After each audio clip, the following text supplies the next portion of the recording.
Let me welcome everybody to the third meeting of the Tax Modernization Group.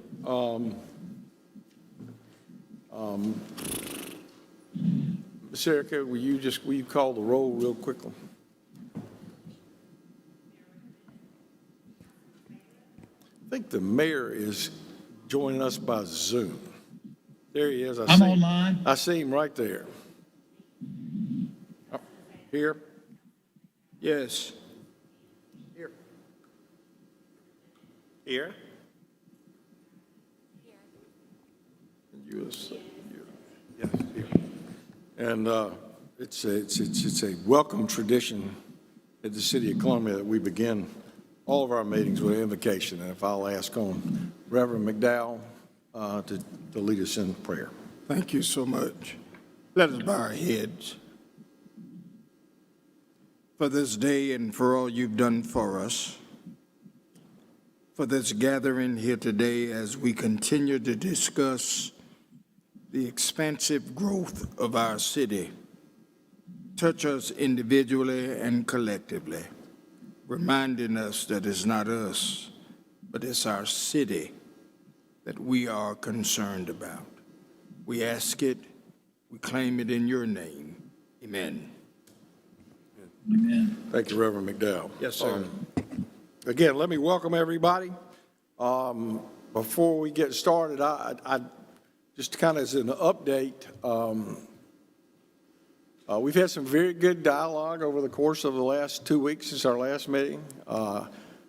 Committee member James Bennett has made, I think, an extraordinarily good and wise suggestion. And what we decided to do, where our aim had been to originally try to come with a final recommendation today, I think it's probably, and I agree with James, our best effort is to really end today with a final draft and spend the course of the summer, June, July, and August, to allow our mayor and members of the committee and others to engage other vested interest in Richland County and to get their input and make sure everyone has a clear understanding before we come back together, probably the week after Labor Day in September, and vote on a final. So we will not have any committee meetings in the summer. It'll be individual meetings, and come back in September and really come with a final plan and a recommendation for the mayor to establish an implementation committee that goes across all entities in the county and look forward to moving. You'll hear Mr. Trini talk a little bit about the legislation in a second.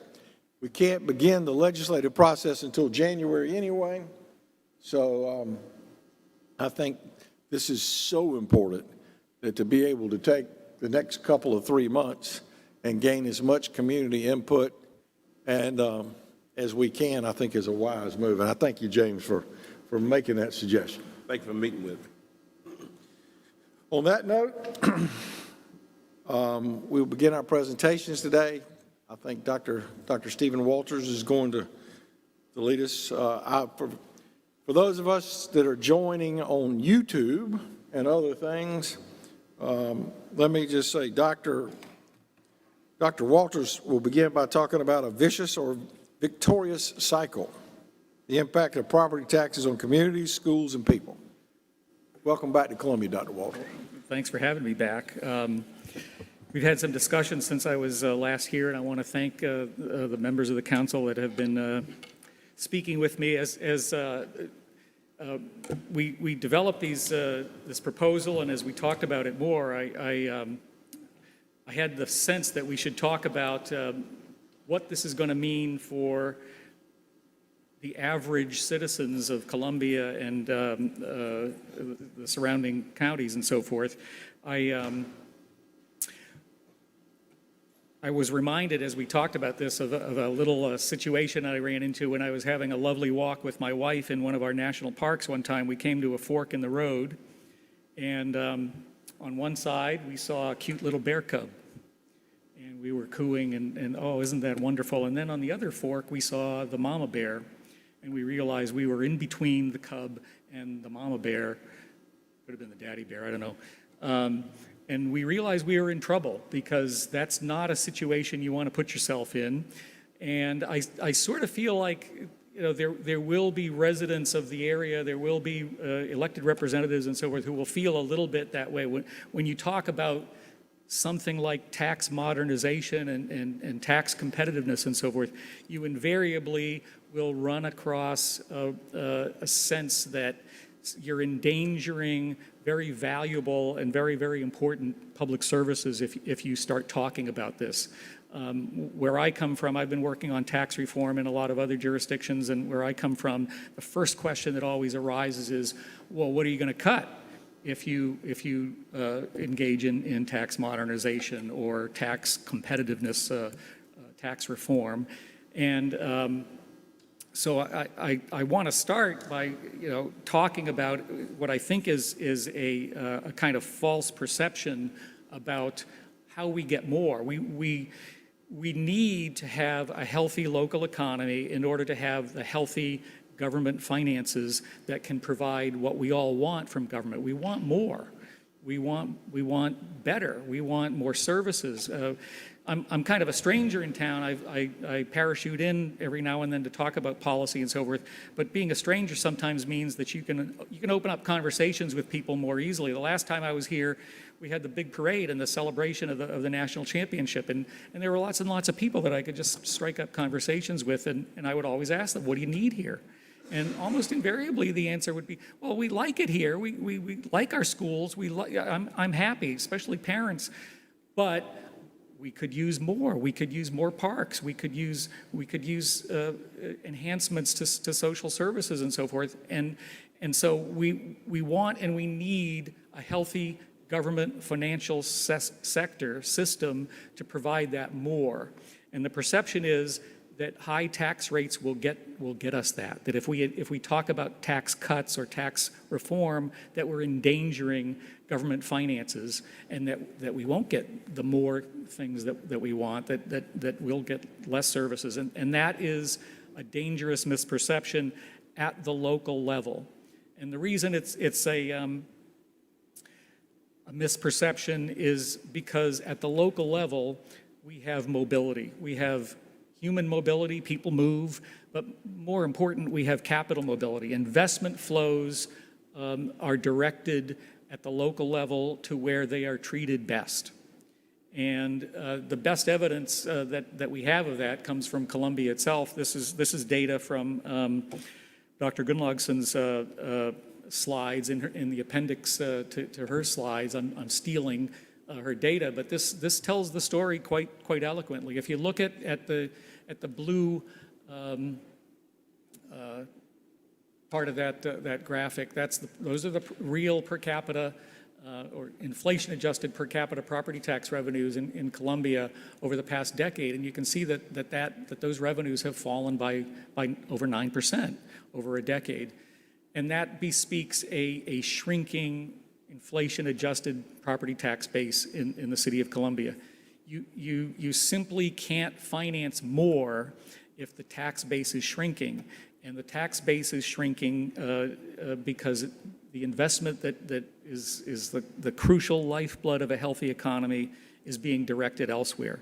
That's the competitiveness problem that this tax modernization is trying to solve. So that, you know, to go back to my mama bear, papa bear, bear cub metaphor, the danger here that exists is, you know, when we face constituents who are worried about what might be cut if we do tax reform or tax modernization, the inevitable reply to that should be the danger here is if we don't do this, then cuts are inevitable. Then a shrinking tax base, a limping economy will not provide the more jobs, the more opportunities, the better parks and better schools and so forth that we all want.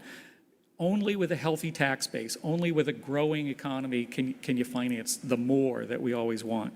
And a high tax rate at a local level, a non-competitive tax rate at a local level is just violates this necessary condition for a healthy local economy.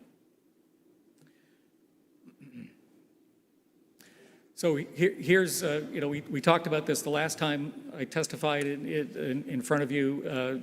This is, I think, the best data on exactly how non-competitive Columbia, Richland 1 and Richland 2 are relative to some of the cities that are competing for investment dollars and population location decisions and so forth. Especially Richland 2, if you, instead of, these figures, those tax dollars, again, I'm stealing from Dr. Gunlaugson's hard work here, but this is on a hypothetical $250,000 home, or not, excuse me, commercial or rental property. Those are the tax liabilities in these various jurisdictions. And if you locate, instead of in Columbia, Richland 2 or Columbia Richland 1, you can see you get a steep annual discount on your property tax bill, and the return on investment is just much more attractive if your property tax bill goes down by, say, 40%, as it would if you located that investment in Greenville, or 57% if you located that investment in Charleston. So this mobility of people and the mobility of capital is the crucial factor that we have to consider when people ask, well, aren't you endangering my cubs if you tinker with the current tax structure? The answer is no. If we don't tinker with it, if we don't make it competitive, that's when we're endangering the future for your children and for yourself. If we do nothing, this is where we get into vicious cycles versus virtuous cycles.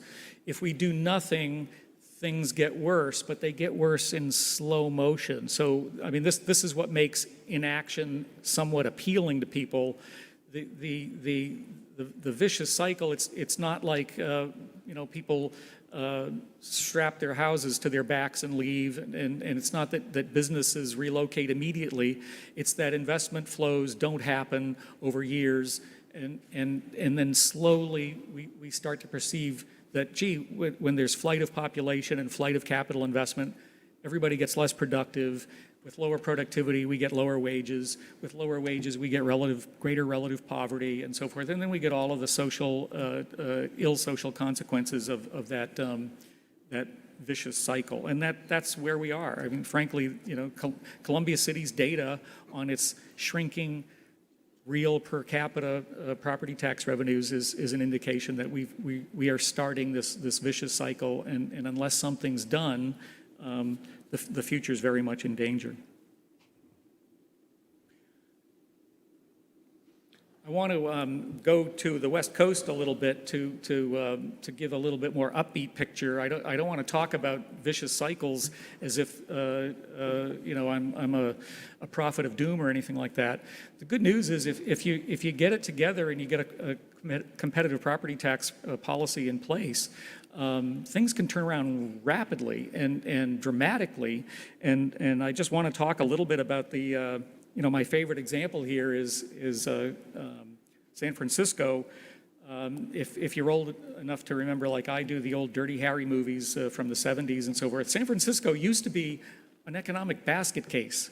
The hippies, my generation, the hippies moved to Haight-Ashbury in the 60s and 70s because it was cheap and dilapidated, and crime was high, and rents in San Francisco were actually lower than they were in Oakland and Los Angeles at that time.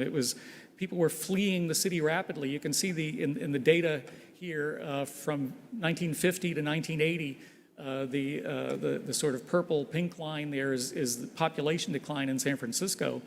And then, the miracle that happened, it was sort of imposed on San Francisco from outside. The state imposed a property tax rate cap. Proposition 13 kicked in, and all of a sudden, San Francisco's property tax rate, as you can see on the blue line, they were kind of like where Richland 1 and 2 are. The property tax rate in San Francisco, at least Richland 1 and 2 are for commercial and rental property. The property tax rate in San Francisco is around 3%. And Prop 13 was a very, very dramatic, very, very sharp reduction in the property tax rate to 1%. It was capped statewide at 1%. The playing field was leveled for everybody in the state of California. every jurisdiction had to cope with a 1% property tax rate. That was good because, like I say, when there's mobile population and mobile capital, if it's a 1% cap everywhere, then every place is competitive for those investment dollars and for that population. Well, once San Francisco's property tax rate was competitive, and once it started making sense, when you did the arithmetic on a new investment, people started investing in San Francisco. It was a tidal wave of new investment, and you can see the population started growing, and these days San Francisco's population, its municipal finances and so forth are incredibly rich in resources.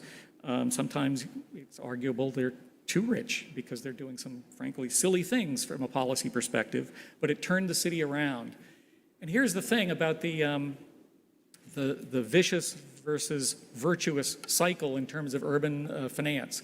So it's impossible to overstate what a shock this was to San Francisco's government. They didn't think that anybody would be so foolish as to vote for Prop 13 and vote to reduce their property tax rate from 3% to 1%. So they did no planning whatsoever for it. They campaigned against it, and the state voters nevertheless imposed it on them. So San Francisco had a tough time coping with that. For the 3 years after Prop 13, with a 2/3 reduction in the property tax rate from 3% to 1%. Also, assessments were rolled back from the 1978 levels back to the 1975 levels to make up for the rapid inflation of those days. So this was an incredible fiscal shock. So San Francisco really had to tighten its belt for 3 years. But during those 3 years, new investments started to flood in. New population started to flood in. People started paying not just property taxes, but wage taxes and hotel taxes and other kinds of ancillary revenues started to accumulate.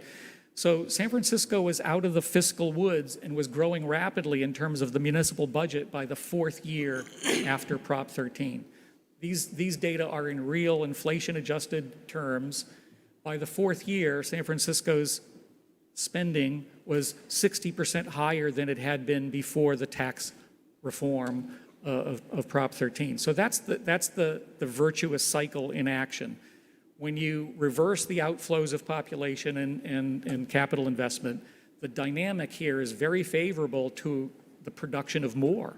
You can afford to invest more in your children's schools. You can afford to invest more in parks and recreation and libraries and zoos and so forth. With an expanding tax base, this virtuous cycle actually contributes to further reductions in tax rates. Following Prop 13 in my home state of Massachusetts, where I was raised, Prop 2.5 was an imitator of Prop 13. And the same thing happened there. Boston was rejuvenated by this property tax reform. And as people started to come back and as new investment flows started to come in, Boston has had since Prop 2.5, has had successive property tax reductions simply because the greater flows of investment brought people to that economy. And as the tax base grew, more services could be provided at lower effective tax rates. So those are the stories of success, of reversing vicious cycles to virtuous cycles with essentially just one policy stroke. You transform a non-competitive tax system into a competitive tax system, and people will come, and investment capital will come, and the tax base does start to grow. And then as it grows, you can provide more services. The quality of life improves. There's more amenity. Investors start doing things like bringing grocery stores to neighborhoods that are currently food deserts and so forth, because it makes economic sense once again to invest. You don't have to do it with special subsidies. It happens organically and more or less automatically.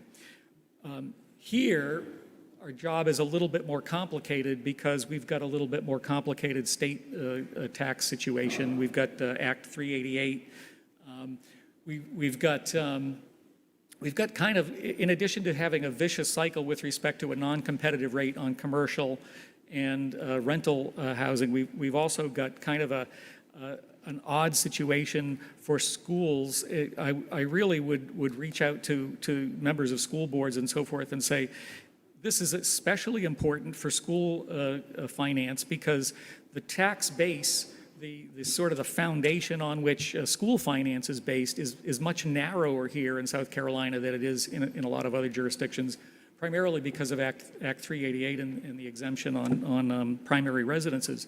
So it's really important for that rental and commercial property to be cared for and for the investment climate for that property to be healthy, or that's going to endanger school finance. There again, the cubs are in danger, the children are in danger if we don't take care of that cornerstone of municipal school finance. It's all based, all of the school operating budgets are highly dependent on the health of that commercial and rental property sector. So you've really got to pay attention to how competitive you are at the local level with respect to those things. You've also got some complications having to do with multiple jurisdictions. The degree to which this is going to involve legislation at multiple levels and lobbying and convincing and education at multiple levels, it's going to be a much more complicated job than it was in say, Massachusetts or California to get a competitive playing field for this type of investment. But I think it can be done. Here's the way to get that virtuous cycle going. I mean, first is an education effort. Everybody has to understand that this is a necessary condition. There's no way around this. I think I said this the last time I testified. I've been studying cities for 40 years as an urban economist, and I've never, ever found a healthy city economy in a place where there was an unhealthy investment climate and a bad tax climate. It just doesn't happen. At the local level, when you have a non-competitive tax structure and you're repelling investment, you're going to have a slow motion, a vicious cycle that's going to damage the flourishing of citizens everywhere in that city. So it's got to be taken care of. And the education effort has to make clear that this necessary condition has to be satisfied. Then, you know, and this is, I'm just sort of setting the stage here. Charlie Tereni is going to talk about the legislative strategy, and we're moving towards kind of a final plan, or final game plan for getting this done. But the basic plan in summary form is, rather than like in California or Massachusetts or the many other states that have prospered by leveling the playing field with respect to the property tax, here the strategy has to involve equity on the assessment rate. The commercial and rental property has a 6% assessment rate, and primary residences have a 4% assessment rate.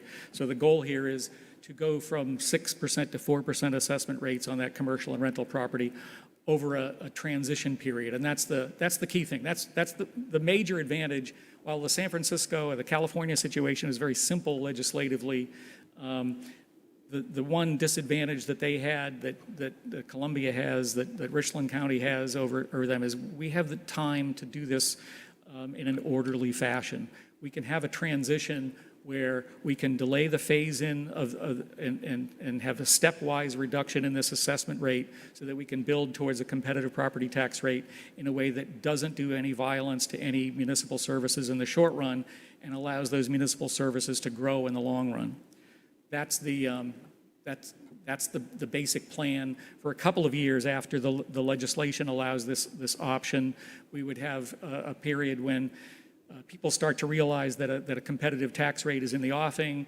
People start to get in on the ground floor. They start putting projects on the board that as we heard in the last meeting, there are people right now as we speak taking a pass on Columbia because of its non-competitive property tax rate. Well, projects get put on the board immediately during this phase-in period, and we start to build up a little escrow account that we can use when the assessment rate reductions start to come in over the succeeding years. That's when we draw on the escrow account to make sure that the services that we're accustomed to can be financed. And in point of fact, as the tax base starts to grow, all the evidence points to the fact that those municipal services can be enhanced at a more rapid rate. So that's the path to virtue. That's the way you turn a vicious cycle into a virtuous cycle where more investment, more population, and so forth contributes to a healthier local economy, healthier urban and county finance, and a greater flourishing for citizens. Mr. McDowell, I think you had your hand up and I talked over you. I apologize for that. Do you have a question before I cede the floor to? I'm done. I was about to turn the floor over to Charlie Tereni for discussion of the legislative strategy, but. Thank you, Dr. Walter. Thank you, Mr. Chairman. Is it my time? Yes, sir. Dr. Walter, let me ask you a question relative to the shrinking tax base. Comparatively, and we've looked at the structure. We also looked at how it varies from, say, in our school systems from districts 1 and 2. When we look at that shrinking tax base, I guess the thing that sort of rings through my head is, I think you've given us a pathway. I guess my next question is, and the next speaker may do that, how do you do that? I also heard, we talked last time about the escrow account and how long it's going to take for that to take place and to lock itself into place. Talk to me a little more about the shrinking tax base. I know the consequences of that. Everything fails, not only schools, but communities. Yeah. The same thing happens there. Could you talk to me a little bit about that? Yeah. I'm sorry. That's fine. Perfect. Great questions. The hard thing about this is the slow pace at which these consequences become clear to people. So when I talk about a shrinking tax base, that's invisible on a weekly, monthly, even annual basis. Yearly basis, yeah. In Baltimore, where I'm from, we reassess property every 3 years. Here, apparently, it's done every 5 years. So there's a lot of inertia built into valuations, and that can hide some of the bad consequences of a bad investment climate. Property values may be falling due to the high property taxes and reduced amenity levels sometimes in certain areas, but you may be stuck with your property tax bill for, say, 5 years, during which we're pretending that property values are where they used to be. That data shows that the shrinking amount of investment relative to changes in the ordinary price level and changes in population, over a decade, things become obvious that aren't obvious annually or monthly. And so that's one of the things that makes this discussion very difficult for me. I'm talking about things that people look at in the short run and say, I don't see an immediate reduction in my property values as a result of the property taxes or as a result of somebody's investment decision. When people pass you over, when they don't invest in your town, they don't build that grocery store or start that business and so forth, they usually don't tell you that they're passing you over. We heard some great testimony a couple of weeks ago from some people who got emails that were telling. I can tell you that's exceptional. Usually people just move on. If they do tell you a no, they usually don't want to tell you the bad news of why. They'll just say, well, it makes more sense for us to go someplace else. But when you do the careful analysis across years and decades, and you look at the historical examples of places like Boston and San Francisco and lots of, I could go on and on about cities and states that have benefited from this realization that, gee, yeah, we got to be competitive. It's it becomes clear that this is not a choice. This is the danger here is of inaction. The perception that things aren't changing is just kind of an illusion because of the slow motion nature of the problem. The other thing I want to bring up is we can also miss the fact that there's a wealth effect here, that high property taxes on commercial and rental housing mean that the business startups and the entrepreneurs who want to, maybe risk $250,000 that they've saved up over years to start a business. Every dollar that you invest in a high tax environment has a lower return than it would in a more favorable environment. So I've written about this in cities like Detroit and my hometown of Baltimore and so forth. This is a great impediment to wealth creation. And again, it's hidden, it's disguised because these reduced property values and the reduced rate of wealth creation happens slowly over years or decades. So I'm probably not answering your question because it's a difficult question. You're talking about things that happen in a way that is very difficult to perceive, but it's very tangible and it's very important.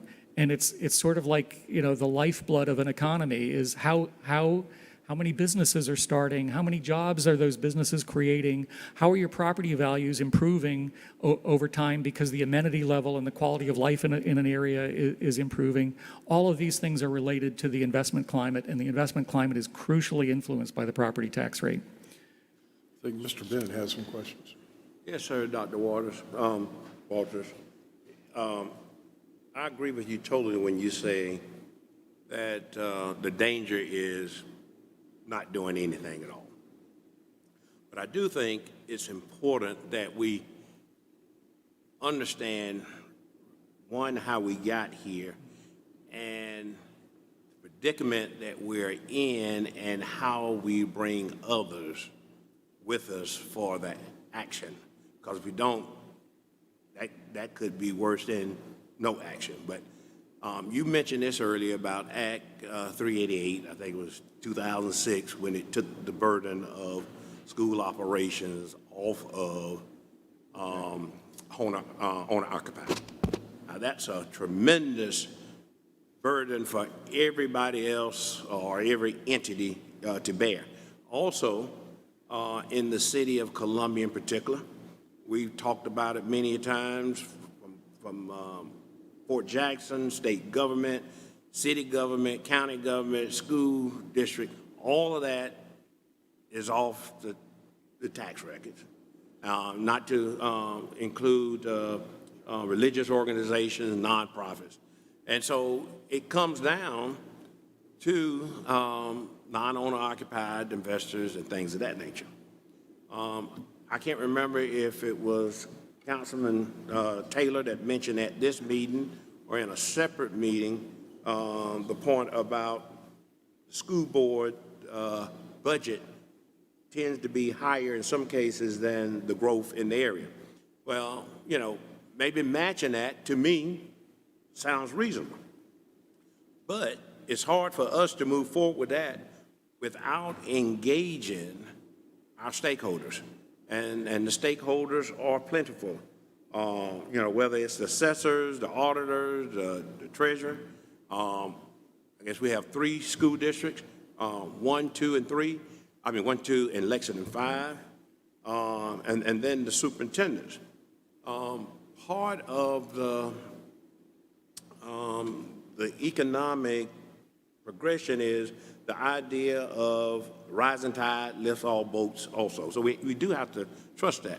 But we also have to create confidence within our community. And again, that's why I say the collaboration is so important, because if we look at the city of Columbia, it is the tale of 2 cities. And the confidence for those at the bottom may not be as high or as bright as you know, the middle and upper. And so I think if we can continue to cast this net wider, and we've gotten buy-in today, Councilman Taylor has acknowledged that, but I think when we start having conversations with our stakeholders, because the pie isn't but so big, and so it's an obligation that we all have. But what people are hesitant of is when we tell them that we're going to take that piece of pie.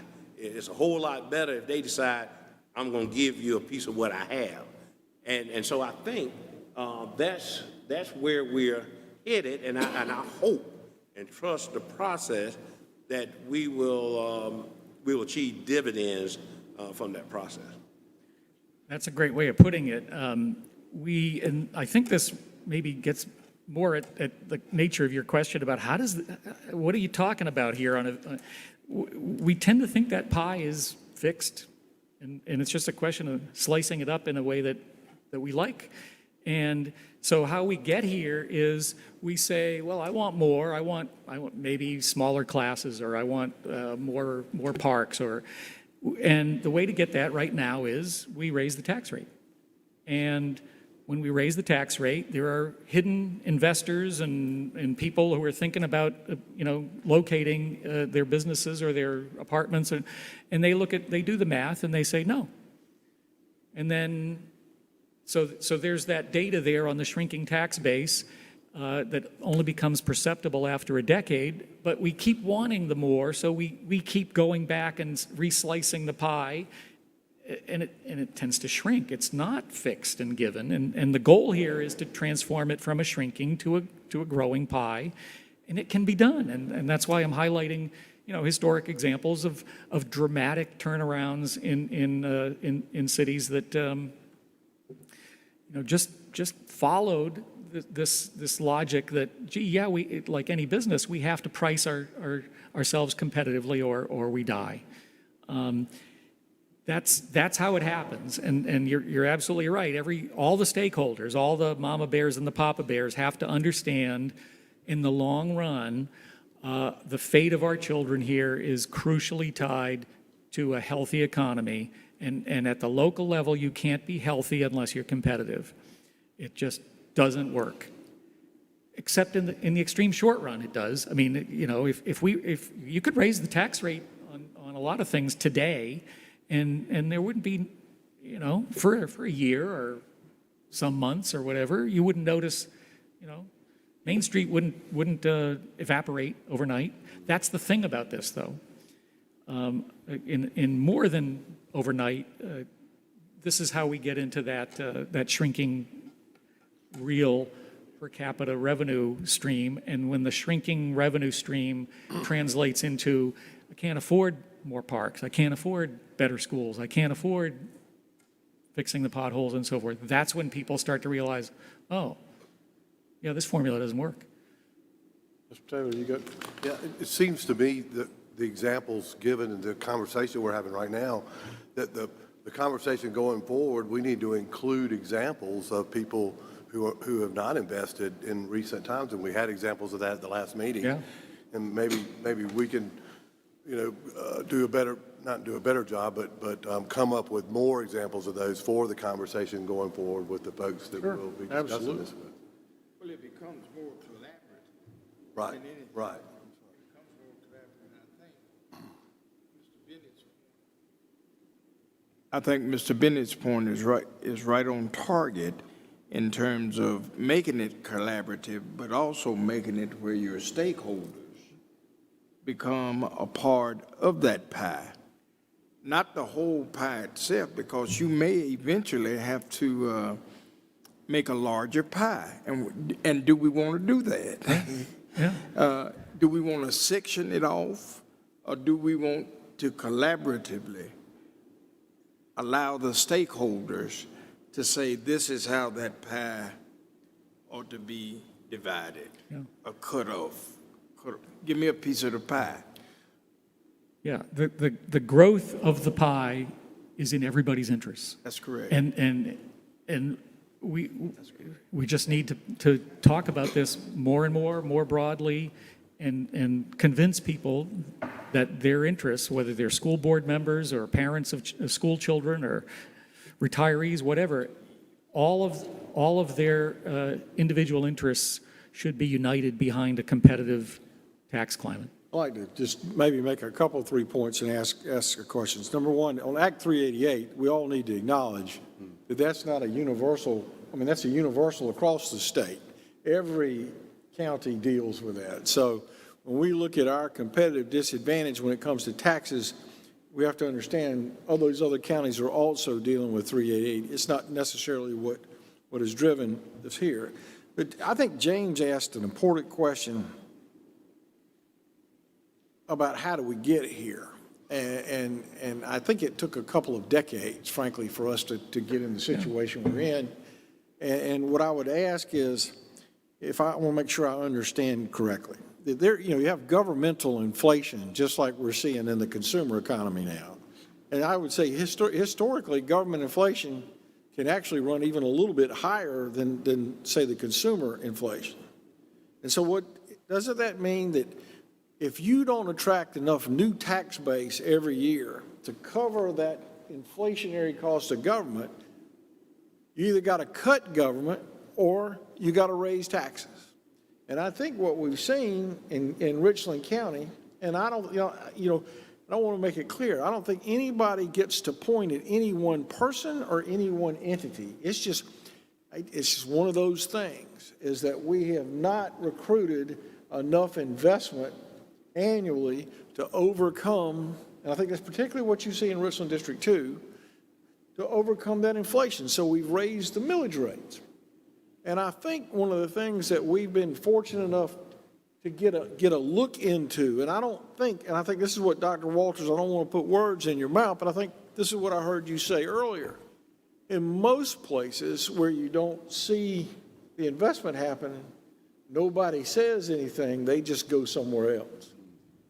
2 weeks ago, I saw hands go up in this chamber when the question was asked, not by me, but I think by Mayor Rickman, if we fix this, who's going to do additional deals? I think the committee has seen emails from folks. I think we have some folks here right now that are saying, I want to do business in Columbia, but I can't. And I really do believe, and having served as the Secretary of Commerce and seen how these decisions are made, I feel extraordinarily confident in that San Francisco model of what we'll see here in Richland County when we fix this. And again, the message that we all need to get comfortable with is, if we get our soil conditions right and bring that new investment in, we'll have more money. It's not about, the pie gets bigger, and the slices get bigger. It's nobody's slices get smaller. Everybody's slices get bigger. Better schools, better infrastructure, and the whole shoot match. Because I have to tell you, to me, it's stunning the amount of annual new taxes that I have seen us miss just as we started this committee for folks. I mean, millions of dollars where people said, I would do this or I would do that. So we've heard, I think, from folks, and we haven't touched on this during this discussion, but I think it's important. We talk about new investments. We talk about growing our small businesses, but the impact this has on housing affordability and affordable rents and the least among us. This is not more about the most among us. This is about the least among us. This is talking about looking after the little guy, and I just think that's one of the things that we have to talk about. At the Economic Development and Community Development Committee meeting this past week, Ryan Coleman mentioned, and I'd never thought about it before, that in the city center of Charleston and Greenville, they have 9,000 people living there. Here we have 3,000. We need to get this right where we can build apartments and build houses and new things that are affordable in our city center, where people are coming back, spending more money, generating more. What we forget too many times is the state gets all the income tax.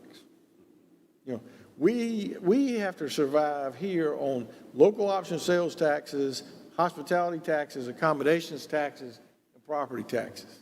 So the things that we need to do to make those things grow, I think, again, makes the pie bigger, the slices bigger. And I would just want to, again, acknowledge Mr. Bennett. I think his advice was very good. But also say, and this is why I'm so proud of Mayor Rickerman and each of y'all, somebody had to start the conversation. That's right. And I want to commend you on your necktie, sir.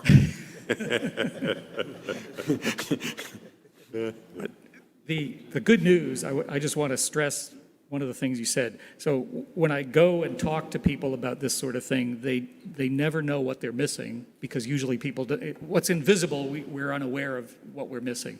The fact that so many people have come before you and talked about that they would like to be here indicates what a tremendous opportunity exists here. This is a huge opportunity waiting to happen.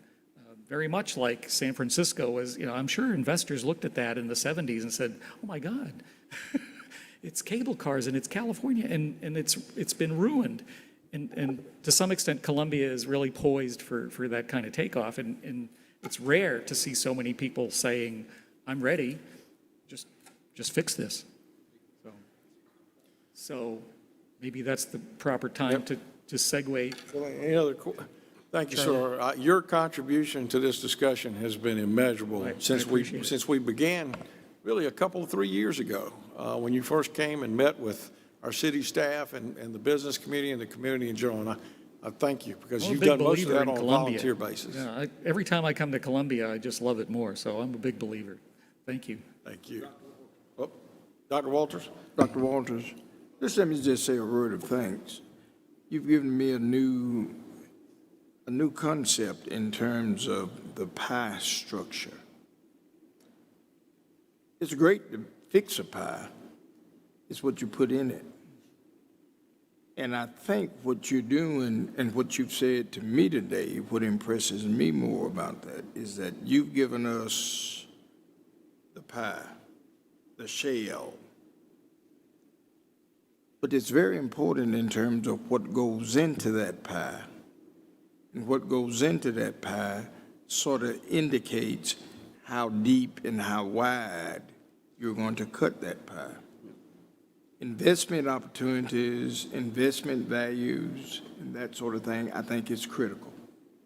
And a part of putting the ingredients into that pie shell has a lot to do with those components. So I thank you for that, sir. Thank you, sir. The ingredients are great here. Thank you, Dr. Walters. Charlie Terani, you're going to tell us it can be done, and you're going to spend some time this summer figuring out exactly how to do it, right? Yes, sir, Mr. Chairman. First, I should introduce myself to some of you who may not know me. My name is Charlie Terani. I've lived in Columbia for 47 years. I'm a homeowner in the city of Columbia.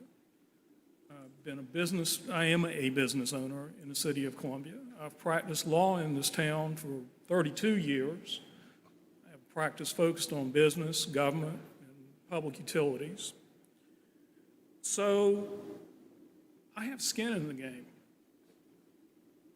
I have an interest. I have a vested interest in this town's success. I haven't moved.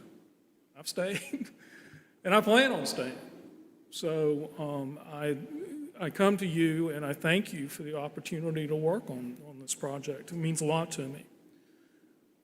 The title of my presentation has been Roadmap for Tax Return, and you'll notice the picture up there is of a roadmap. And I want to emphasize it's a roadmap, it's not a GPS. Because this is going to be a little bit like when your mama gave you directions to get to the store or something. You have to turn left at the big tree or, go around the gas station. We have a good concept and I'm confident we can develop it. But Councilman McDowell, Mr. Bennett, we don't have all the answers. I certainly don't. But I think we have a solid foundation to work on.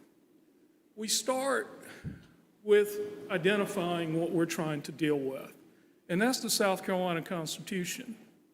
The 6% assessment rate is enshrined in the South Carolina Constitution. All property other than residential, than agricultural or manufacturing is assessed at a 6%. It's kind of a catch-all. It's codified also in our laws. And this includes commercial property, but as you mentioned, Councilman Taylor, significantly, it includes non-owner-occupied housing, which the census tells me is about 39% of Richland County, which means that 39% of Richland County, Dr.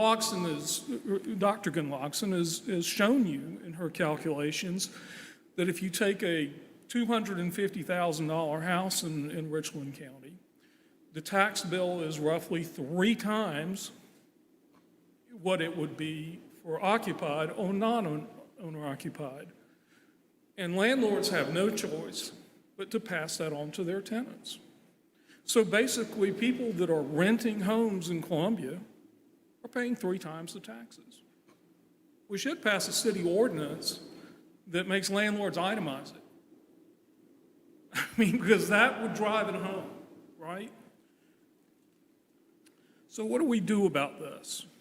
Well, the South Carolina Constitution, Article 10, Section 3, allows the General Assembly to exempt some property from taxation. It's not easy to do. It takes 2/3 votes of each house to do it.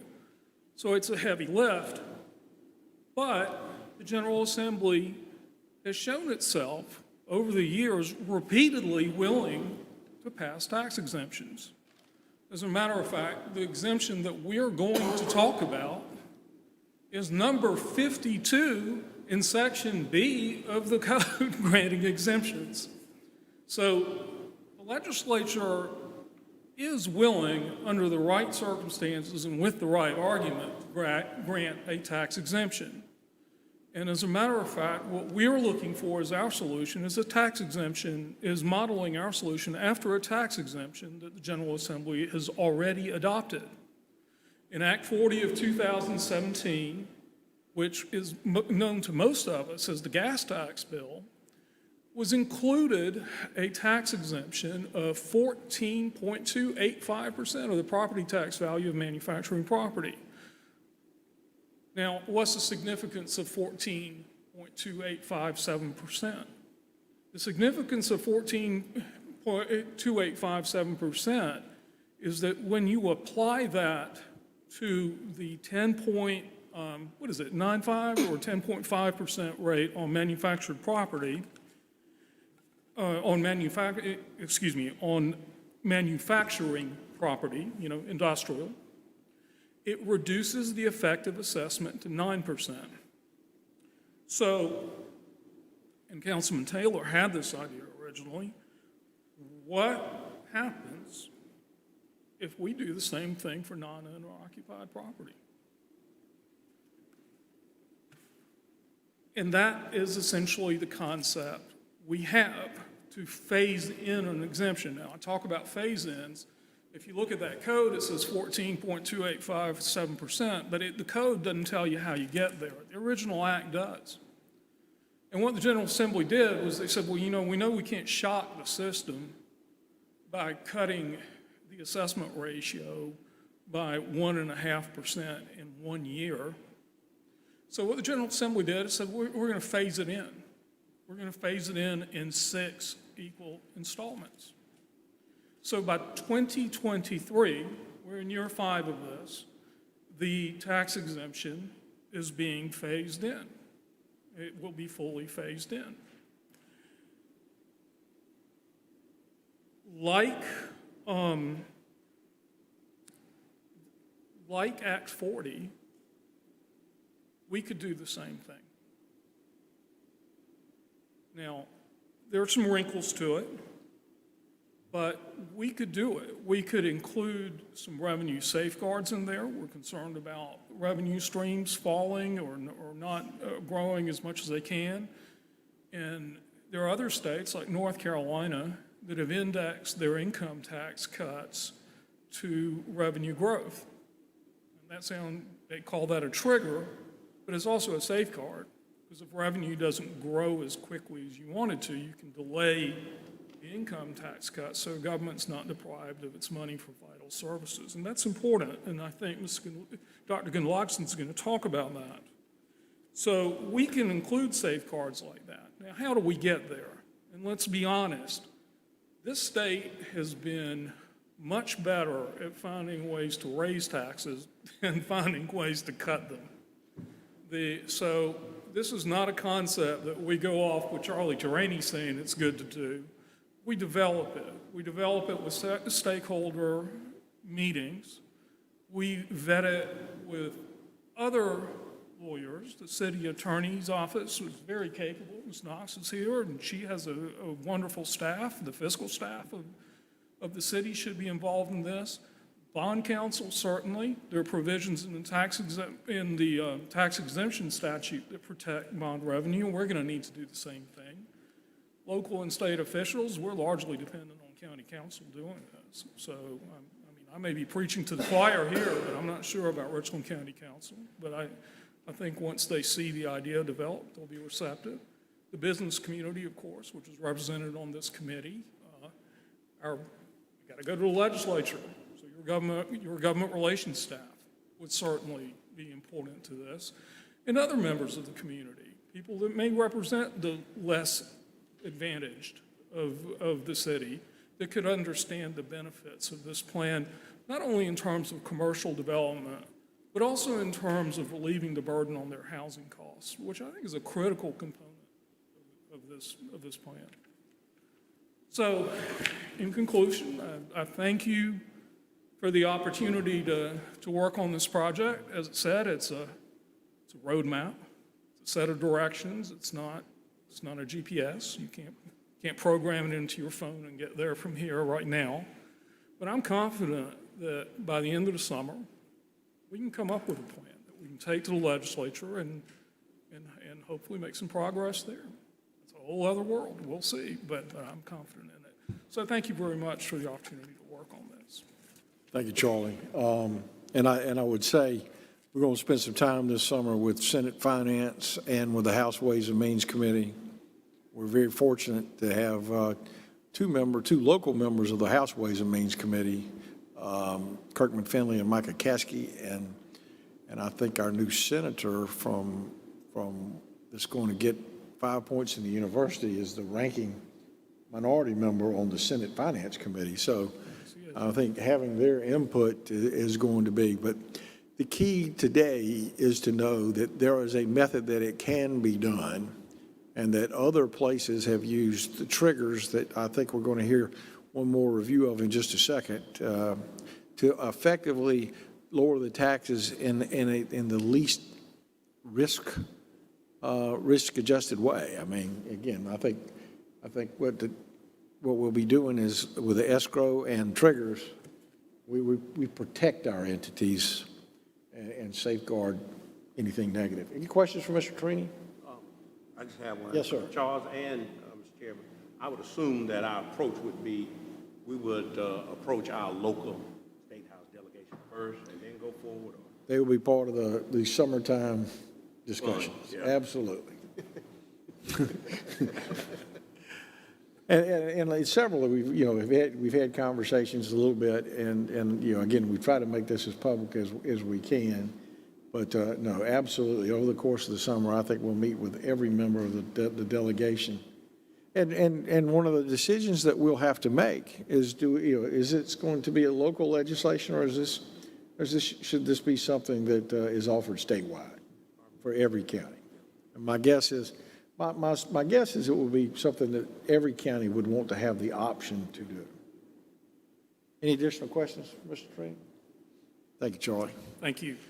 Dr. Gunlogsden.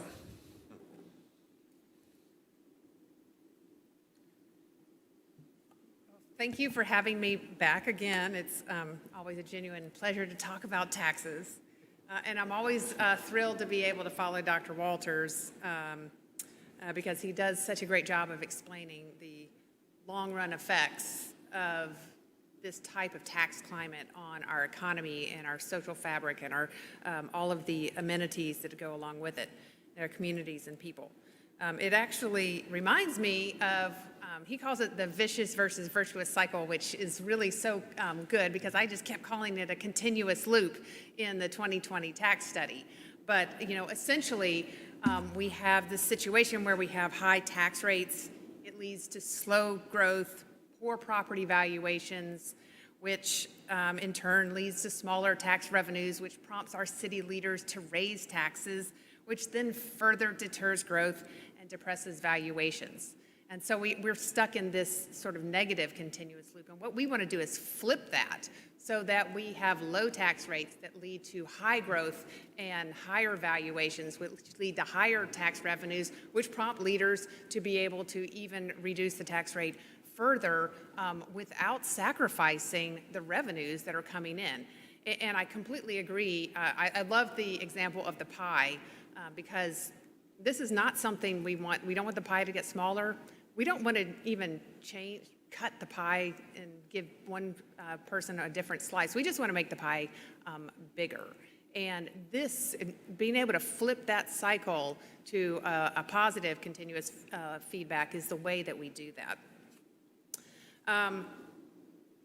So I know you saw this, but I also love Dr. Walter's example of San Francisco. So San Francisco just ripped the Band-Aid off, and they ended up with 3 years of 3 years of deficits and hard times, but then it rebounded. And we don't want to do that. We're doing this slow method of phasing this out over a 10-year period, starting with 2 years of building up escrows so that if there are any slight deficits, we can fill that in with the escrows. Now, the other thing is you saw that in San Francisco after year 3, there was a huge increase in revenues because as soon as everyone realized that the tax rates were being cut, all this development started flowing in, and therefore all this revenue started flowing in too. So that's why we want to use triggers. So if we do, and I should say when we do see all of this additional revenue coming in, we don't have to take the entire 10-year period. We can shorten that and bring it down to whatever matches the inflow of new revenues. So today I wanted to talk a little bit more. I was asked to talk a little bit more about the school districts. I know that's a big concern, and Dr. Walters touched on that too. And so I'm going to go through a couple of scenario examples of this 10-year implementation cycle. But I'm going to look at it sort of the worst case scenario. What happens if we don't see all this brand new growth? We just continue to see the same slow, stagnant growth that we've been seeing over the past 10 years. Now, if you recall, schools they levy 2 millages. One is to fund school operations, and owner-occupied housing does not pay that. And the second one is to repay bonded debt, and all properties pay that. So I'm going to break those apart so you can see each of those. So I'm going to start with the debt service fund because that's the easiest one. Now, I know you're looking at the slide and you're like, wow, this is packed with so much fun data. But I'm going to try to go through it very slowly. Can I make just a quick comment? Yeah. Because all the slides have already been posted online. So don't worry about taking pictures of them. You can download, clear as a bell, straight off the city's website right now if you want to. So sorry about that. Yeah, no, thank you. Or you can take pictures too. Just let me know. I'll turn around and smile. But what I'm going to do, I'm going to start on just the left-hand side because that's historical growth from 2011 to 2021. And then we're going to start up at the very, very top. Okay, so there you see the historic debt millage for Richland School District 1. And you see back in 2011, it was 53. It pops up to, a couple of years in 2015 and 2016 up to 66. And then in 2019, the county has its state-required 5-year reassessment. And under state law, if the property values go up, you have to reduce the millage to be at revenue neutral. So you see that at that point, then it pops back down to 64, and it's been there ever since. On a compounded annual growth rate, it's grown at 1.9%. Now, right underneath that, you're going to see the revenues into the debt service fund. And the debt service fund is almost entirely made up of property tax revenues. There you can see it's almost exactly followed our property tax, the actual property tax rates. It's only grown at 3.38%. Again, 1.9% each year was due to property tax increases. So already you see we don't have this rapid growth over this period of time. It's really only been increases in tax rates that's been able to get us new revenues for our schools. And then finally, at the bottom, you're going to see students in Richland District 1, and you can see that those have actually had a relatively steady, I mean, a couple of ups and downs, but a relatively steady decline. And I know that at the very end, a part of that is due to the pandemic, and it does pop back up a tiny bit after the next year, but not that significantly much. Okay, so that is, that's historic. So now if we go into the right-hand side, this is what we're projecting for a, again, base case, worst case scenario of if we slowly implement this phased-in tax plan. So first of all, you notice we're not planning on increasing the millage rate or decreasing the millage rate. The millage rate just stays the same. Now the next one down is the revenues. And here you see the revenues, again, grow at a steady rate, total revenues of 0.63% compounded annually. Now, what I did was I broke down those revenues into commercial and rental property tax revenues and property tax revenues from all other properties. And so you can see that as we implement this, if we're at this worst case scenario, we do see declines in revenues from those commercial and rental properties. But we still see growth in all of the other properties that's enough to make up for that decline in that. And again, this is the worst case, slowest implementation, no new growth, which is, again, from all of the past studies around, past instances around the United States that have done this, was not what we would expect. But even under these circumstances, we do not see a decline in revenues. Now, the last one that I did is about students, and the reason I put this in here is, first of all, I don't love forecasting. That is just not my favorite thing to do because something always happens that makes the forecast wrong. But I know a number of people have asked, well, what would the per pupil amount look like? And the problem is that Richland 1 has been seeing a decline in students, and if we keep projecting that out under this worst case scenario, you're just going to see these huge increases in per pupil revenues, which in some cases that's wonderful, and it gives you opportunities to make yourself more efficient. And in some cases you have fixed costs and you can't do anything about that.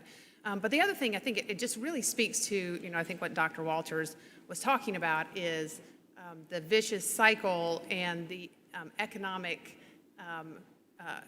components running along with the social fabric, and those just follow. And so that is not what we would necessarily expect if we are able to to flip that continuous loop upside down, turn it from a vicious cycle to a virtuous cycle where we see more investment, more people, more economic activities. So I just put that in there because it tells you just how difficult it is to project out a per pupil. I think it would require much deeper analysis from that standpoint.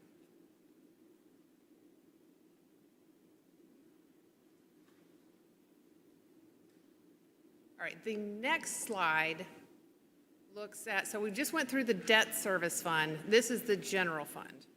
Now, the general fund, this is where all of the operations millage rate flows into. Now, the school districts have other funds. They have a special projects fund, they have an Education Improvement Act fund, they have a food service fund, they have a capital projects fund, you already said the debt service fund, but this is the one specifically into which the property taxes flow. So I don't want you to think that these are the only revenues that they're receiving, but this is just the general fund that receives the property tax revenues. Okay, so again, we'll start with the left-hand side, look at the history, and start at the top. And you see the millage rate has increased, from 235 back in, or 236 back in 2011, multiple times over, and it's gone up a total of 1.25% compounded annually over that time period. Now, if you look at the revenues into the general fund, now this is a little different than what you saw in the debt service fund, because here there's two major sources. One is property taxes, which is in blue. The tan is state aid. Now, it's not all state aid, but it's the state aid to the general fund. Again, they get they get stuff into the Education Improvement Act fund or some other funds, but this is state aid. And then, so you can see that over the course of this 10-year period, property taxes have grown at 2.95% compounded annually, and state funds or revenues have grown at 4.02%. There is a little bit of federal and other, but it's so little you can't even see the bars on the graph. Okay, so now if we look, project it, what would happen, again, if we implement this 10-year implementation program? So again, we assume that there's no change in the millage rate, and we then, calculate it out based on the same percentage growth that we've seen in properties over this time, and we separated out. State continues to grow at the same rate. Property tax total grows at 0.6% compounded annually. Again, we do see a decline in the commercial, again, under this worst case scenario, but again, it is made up by growth in other properties. The next slide does the exact same thing for Richland District 2. And there you can see they have a higher, much higher debt service millage rate. It has grown. It's grown a little bit faster than Richland District 1. Revenues, a similar situation where the revenues have mostly grown as a result of increases in tax rates. Now, their student situation is much different. They've seen growth in students, whereas Richland 1 sees declines in students. And I know we talked about that a lot already, that we have this two districts. We have a lot of people that are building houses out in Richland District 2, but they're working in Richland District 1. So all those new houses are not necessarily adding to the operations tax base. They help with the debt tax base to build new schools, but not with the operations. So on the right-hand side, again, this is just a fairly similar, analysis, or exactly what you see in Richland 1. We're assuming we're not changing the millage rate. The revenues will grow at a similar, at a historic rate. And then students, so again, the problem with projecting out students is that historically it's grown at 0.68% compounded annually, but we might see something different going forward. Question. Yes. If the higher the value, property value, the lower the millage rate, shouldn't we expect that the millage will go down? Okay, well, so so what we're doing, yes. So I would say, so the answer to your question is, generally, if we get in more revenues, and it's more revenues than the school district needs to spend, or the county needs to spend, or the city, that yes, that's the opportunity to lower millage rates. But during this phase-in period, if we're lowering the effective assessment rate, we're trying to get all of the excess revenues to fill in that gap that's left by lowering these. There's two ways you can lower tax rates, either the millage rate or the assessment rate. So we're trying to just hold one constant while we lower this one. Now, if we are able to flip that vicious cycle to a virtuous cycle, and we've gone through the implementation period and we are seeing all of these revenues come in, then we hold the assessment rate constant, and then we can start lowering the millage rate. Yes, so it's one of those two levers you can use. Okay, so and then, the general fund, Again, a very, very similar look as to what you see in Richland 1. Their millage rate is significantly higher. It's grown significantly faster. But I want you to take a look at the revenues because I think this is pretty telling. The dark blue at the bottom, you see, has not grown much. It's grown primarily as a result of increase in tax rates. But you'll see that, in the past year, it actually had a decline in property tax revenues. And the millage rate didn't change. So that's indicative of this vicious cycle that we are seeing depressed values and slower growth, and it's bringing in lower revenues. And as a school district, it's any entity, I think your initial reaction is, well, we just need to raise rates more, which again will just further depress growth and lower property values. And again, you're stuck in the vicious cycle. But here would be the slowest case implementation scenario over 10 years. And, I assumed, projecting is difficult, but, we just assumed that state revenues grow at the same rate as they've had for the past 10 years. Property growth occurs at the same rate it has for the past 10 years. And you see that, total property tax, while we do see a decline in the commercial property tax revenues, total property tax still grows 1.07% compounded annually, and that still, makes up. It is interesting. It makes up a less. Property tax overall makes up a less portion of the general fund for Richland 2 than it does for Richland 1. So that's essentially it for this this deeper dive into the school districts. I'm happy to answer any questions.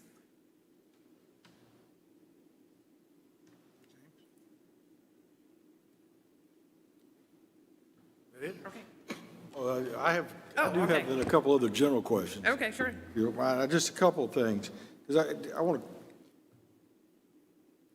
on your original tax study, which really led to a lot of what we're doing today, you compared the non-property tax paying real estate and us and our peer cities. Yeah. I mean, do you have that just Off the recollection? top of my head. I don't need the exact numbers, but if I Yeah. remember correctly, it was not a consequential impact that drove our taxes. Is that? That is correct. We were able to get data from Greenville and from Rock Hill, and we did have slightly more acreage that was exempt than the two of them, and we had slightly more just number of parcels that were exempt than the two of them, but it wasn't enough to drive the disparities in tax rates that we see between us and those two cities. So yes, there is, Columbia was slightly higher, but it was nowhere near enough to drive the discrepancy in rates. And would you agree or disagree that an entity like the University of South Carolina, while it doesn't pay taxes, it certainly has driven a huge amount of 6% assessed property in and around the university that we would not see if it were not for the university? No, there's no question about that. I think USC may be one of the, USC and honestly state government are two of the biggest, entities that Columbia has in terms of generating consulting firms or other businesses or other properties, et cetera. And one other clarification, the percentage of homes or the percentage of people that rent their residence in the city of Columbia, do you remember what that number was?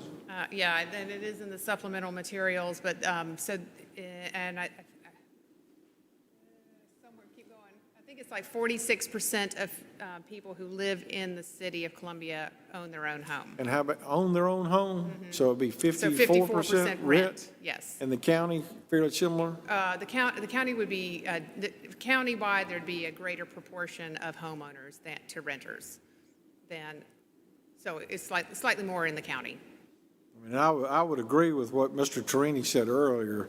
I'm afraid if we ask landlords to disclose, or not ask, but compel them to disclose on their rental and lease agreements how much of their rent was property taxes, we might have them surround this building right now with picket signs demanding change. So, I mean, I really do think, again, and I bring that up because I do think it addresses, we're talking not just about investment growth and opportunity growth and job growth, but we're talking about affordability and attainability for over half of the population in the city and the county.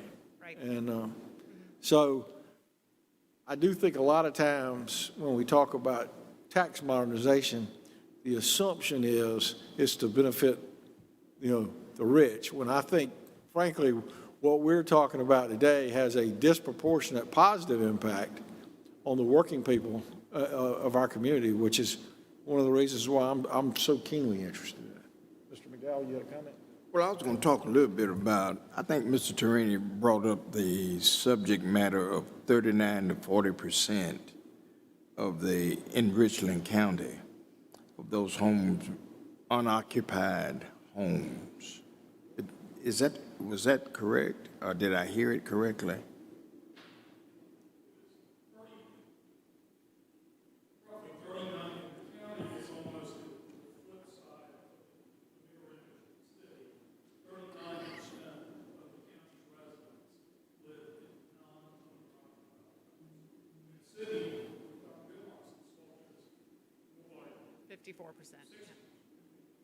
So on the flip side, it's 61. Is that what I hear? Yeah. Right, 61% home ownership rate. What I saw. So when we look at that, the non-occupied places, how does that compare with R1 and R2? Richland 1, Richland 2? So that's interesting. I don't actually have that broken down by school district. So I could look into that. I'm sure that is available somewhere in the census, but I don't actually have it broken down by school district. Could that information avail itself? Because when we get to talking about stakeholders and us talking them through some stuff, it's going to be real necessary that we have that kind of configuration on hand. If you could help us to provide that kind of... Absolutely. Yeah. Thank you. Thank you, Ms. Taylor. Dr. Gunlogs, the people of Richland County, City of Columbia are indebted to you for your service. I mean, well, what you've done to help us create a competitive economy, I think, for our children and grandchildren and ourselves is just really and truly something.